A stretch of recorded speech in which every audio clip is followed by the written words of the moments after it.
Oppositional behavior in adults can be frustrating. Remain calm and don't respond with anger. Reflect on what may be motivating their behavior. Often, oppositional stems from deeper issues like insecurity, fear, or power struggles.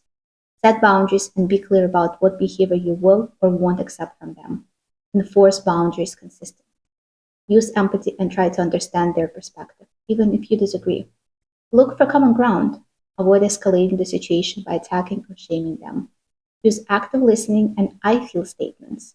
Enlist support from others they respect if needed to constructively address the behavior when one on one efforts fail.